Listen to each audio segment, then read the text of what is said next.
Assalamualaikum warahmatullahi wabarakatuh. Perkenalkan, nama lengkap saya Elizabeth Munayani dari Prodi Pendidikan Bahasa Inggris semester 1. Di sini saya akan mempresentasikan materi mengenai sistem kelembagaan dan pengelolaan pendidikan nasional guna memenuhi penilaian akhir semester yang diampu oleh dosen yang terhormat Ibu Yanti Rusmianti, SPD, MPD. Pengertian lembaga pendidikan. Lembaga pendidikan dapat disebut juga sebuah badan, tempat, dan lingkungan yang menunjang untuk terjadinya proses kegiatan pembelajaran dalam sebuah pendidikan.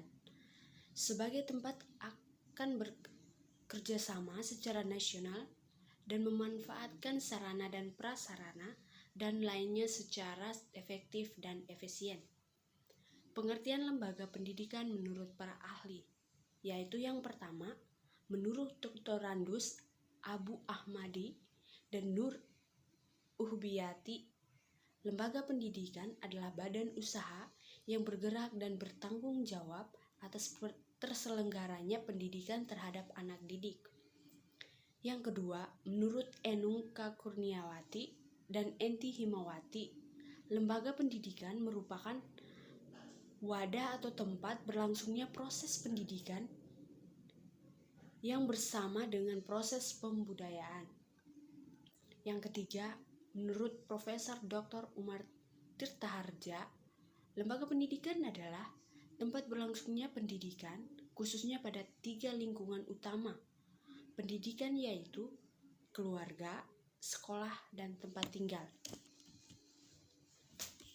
Berbagai jenjang pendidikan di Indonesia. Yang pertama, pendidikan usia dini.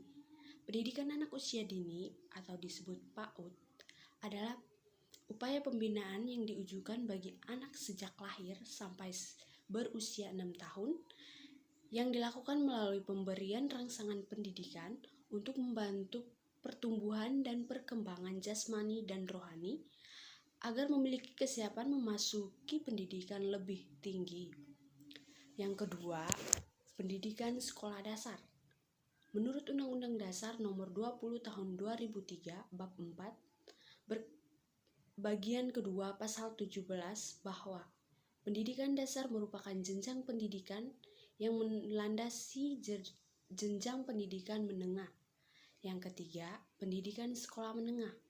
Menurut Undang-Undang Dasar Nomor 20 Tahun 2003, pendidikan menengah dijelaskan pada Pasal 18, yaitu yang pertama, pendidikan menengah merupakan lanjutan dari pendidikan dasar.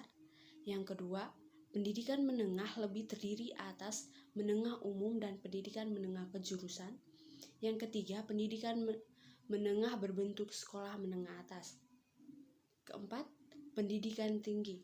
Pendidikan tinggi diatur dalam Undang-Undang Dasar Nomor 20 Tahun 2003, dijelaskan pada Pasal 19 Ayat 1, yaitu pendidikan tinggi merupakan jenjang pendidikan setelah pendidikan menengah yang mencakup program pendidikan, diploma, sarjana, magister, spesialis, dan doktor yang diselenggarakan oleh perguruan tinggi. Tujuan pendidikan terdiri dari 7. Yang pertama, untuk mengetahui kelembagaan pendidikan nasional, untuk mengetahui pengelolaan kelembagaan pendidikan nasional. Yang ketiga, untuk mengetahui pengertian jenjang pendidikan. Yang keempat, untuk mengetahui perbedaan pendidikan formal, informal, dan non-formal. Yang kelima, untuk mengetahui jenis-jenis pendidikan menurut Undang-Undang Dasar Sikdiknas. Yang keenam, untuk mengetahui kedudukan sekolah dalam sistem pendidikan nasional. Yang ketujuh, untuk mengetahui permasalahan pengelolaan sekolah Sikdiknas Indonesia setelah didefinisikan. Sekian yang dapat saya presentasikan. Terima kasih. Assalamualaikum warahmatullahi wabarakatuh.